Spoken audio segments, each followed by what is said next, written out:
नमस्कार। मैं doctor A के गौतम, एसोसिएट प्रोफेसर, राजकीय बांगड़ महाविद्यालय डीडवाना, डिपार्टमेंट ऑफ जूलॉजी।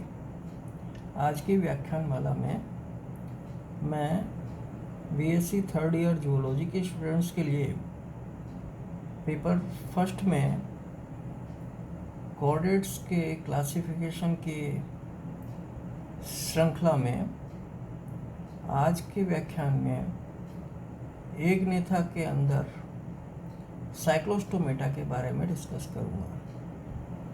जैसा कि आपको याद है, वर्टिब्रेट्स को या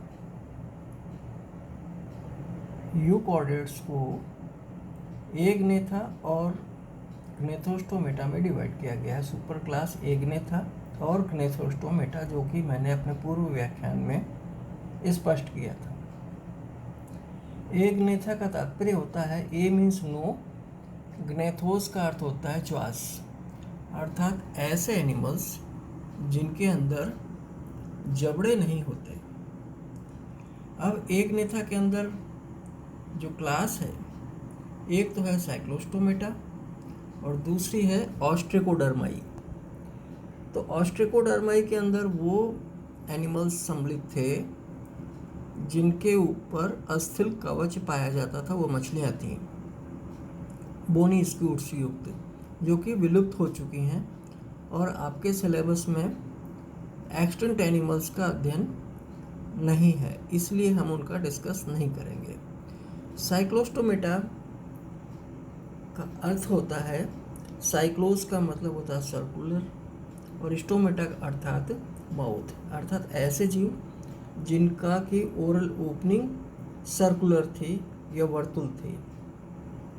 जहाँ तक बात है इनके लक्षणों की, तो साइक्लोस्टोमेटा के वो जीवित एगनेथा हैं, जबड़ेहीन प्राणी हैं, जो कि लवणीय मतलब साल्टिस एवं अलवणीय, बिना अलवणी का मतलब बिना साल्ट वाले, अर्थात फ्रेश वाटर, दोनों प्रकार के जलों में पाए जाते हैं। दूसरा पॉइंट है, त्वचा चिकनी एवं स्केल रहित होती है। इनकी त्वचा चिकनी एवं स्केल रहित होती है, इनके ऊपर शल्क नहीं पाए जाते हैं। शरीर लंबाकार एवं गोल होता है। चौथा पॉइंट, जबड़ों एवं युग्मित अर्थात पेयर्ड फिन्स का अभाव होता है। जैसा कि आपको नाम से ही पता है, ये एगनेथा में आते हैं, इसलिए इनमें जबड़े नहीं होते और पेयर्ड फिन्स भी नहीं होते। पांचवा पॉइंट, मुख सदैव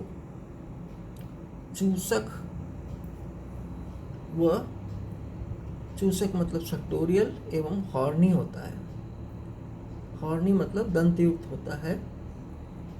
मुख के किनारों पर टेंटेकल्स या मस्कुलर पेपिली मिल सकती हैं।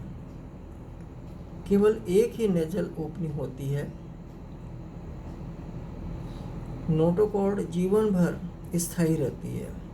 नोटोकॉर्ड इनमें जीवन भर स्थायी रहती है। हार्ट में केवल 2 कोष्ठ होते हैं, एक ऑरिकल एवं दूसरा वेंट्रिकल, इसलिए ये 2 चैम्बर्ड हार्ट इनके अंदर पाया जाता है। इनमें 7 से 14 जोड़ी तक गिल पाउच होते हैं। ये कोल्ड ब्लडेड जंतु हैं। इनके अंदर गोनेड्स 1 या 2 ही होते हैं, जिनमें नली का अभाव होता है। फर्टिलाइजेशन बाह्य होता है तथा विकास डायरेक्ट या इनडायरेक्ट हो सकता है। इसके अंदर क्लास साइक्लोस्टोमेटा को 2 ऑर्डर्स में विभाजित किया गया है। पहला ऑर्डर है पेट्रोमाइजोन्शिया और दूसरा ऑर्डर है मिक्सिनोइडिया। तो पेट्रोमाइजोन्शिया के अंदर क्या होते हैं, इनको प्रायः लैम्प्रे कहते हैं। लैम्प्रे वो एग्नेथा फिशेज होती हैं लैम्प्रे या हैगफिशेस, इसमें पेट्रोमाइजोनशिया में आती है। इनको पेट्रोमाइजॉन भी कहते हैं, लैम्प्रे को। पेट्रोमाइजॉन या लैम्प्रे एक ही एनिमल है। इनमें एक सुविकसित पृष्ठपक्ष डोर्सल फिन पाया जाता है। जैसा कि हमने पहले स्पष्ट किया है, मछलियाँ जो होती हैं उनके तैरने के लिए जो उपयोगी उपांग होता है उसको फिन कहते हैं अंग्रेजी में, FIN फिन, और हिंदी में पख कहते हैं, बिंदी नहीं होती है। तीसरा पॉइंट है प्लूम बास्केट या ब्रिंकियल बास्केट भली भांति विकसित होते हैं। प्लूम बास्केट या ब्रिंकियल बास्केट भली भांति विकसित होते हैं। नासाकोस नेजल सेक्स मुख में नहीं खुलते हैं। नेजल सेक्स कहाँ खुलते हैं? मुख में नहीं खुलते हैं। ये अलवणीय जलों या समुद्री जल में मिल सकते हैं। इनमें 7 जोड़ी गिल पाउचेज होते हैं जो पृथक पृथक खुलते हैं। अंडे छोटे होते हैं इनके, और विकास अप्रत्यक्ष होता है। और अप्रत्यक्ष विकास का तात्पर्य क्या है कि इनके अंदर लार्वा अवस्था पाई जाती है। प्रत्यक्ष विकास अगर किसी जंतु का होता है, इसका तात्पर्य है कि उनमें लार्वा नहीं पाया जाता है। और जब लार्वा पाया जाता है तो उसको हम कहते हैं अप्रत्यक्ष विकसित होना या विकास होना, डेवलपमेंट इनडायरेक्ट होना। तो इसके लार्वा को एमोसीटस लार्वा कहा जाता है। ये ध्यान रखें, ये पेट्रोमाइजोनशिया का या पेट्रोमाइजॉन का जो लार्वा है उसको एमोसीट्स लार्वा के नाम से जाना जाता है। स्पर्श प्रवर्ध या बार्बल्स या टेंटिकल्स का इनमें अभाव होता है। इसके एग्जाम्पल्स हैं पेट्रोमाइजॉन। दूसरा इंपॉर्टेंट नाम ध्यान रखें, इक्थियोमाइजॉन, ICHTHYOMYZON, इक्थियोमाइजॉन। लैम्पेट्रा, ये तीसरा एग्जाम्पल है, पेट्रोमाइजॉन, इक्थियोमाइजॉन और लैम्पेट्रा इत्यादि।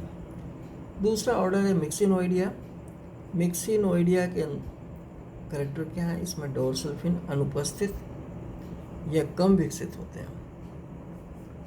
इनको प्रायः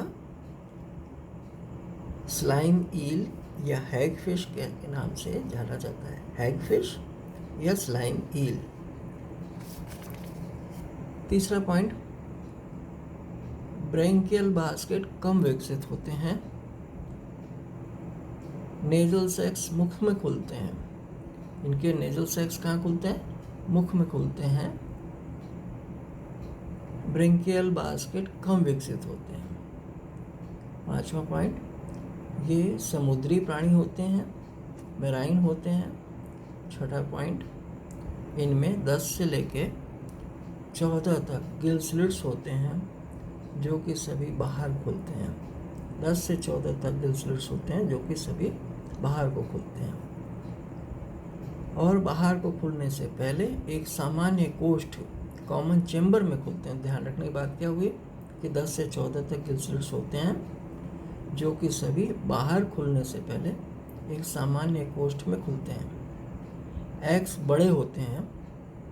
इनके एग्स कैसे होते हैं? बड़े होते हैं अपेक्षाकृत, और विकास डायरेक्ट होता है। डायरेक्ट का मतलब है कि इनका डेवलपमेंट में लार्वा अवस्था नहीं पाई जाती है। मुख इनमें टर्मिनल होता है और टेंटिकल्स द्वारा रक्षित होता है। इसके एग्जाम्पल्स क्या क्या हैं? इनके एग्जाम्पल्स हैं मिक्साइन, जिसको हैगफिश कहते हैं, हैगफिश कहते हैं। एक्चुअल में हैगफिश फिश नहीं है, पीसीज में नहीं आती इसलिए फिश नहीं है। ये साइक्लोस्टोमेटा के एनिमल है जो कि एग्निथा में आते हैं, ध्यान रखेंगे। मिक्साइन है, डेलास्टोमा है। डेलास्टोमा की जो स्पेलिंग है इंग्लिश की, उसकी है स्पेलिंग BDELLASTOMA। इसमें बी साइलेंट है और बोलते क्या है? डेलास्टोमा। तो ये इस तरीके से इसके मिक्साइन और डेलास्टोमा, इसके डेलास्टोमा एग्जाम्पल है इसके। Thank you. अगले व्याख्यान में मैं पीसीज की सब क्लासेस के बारे में डिस्कस करूँगा। नमस्कार।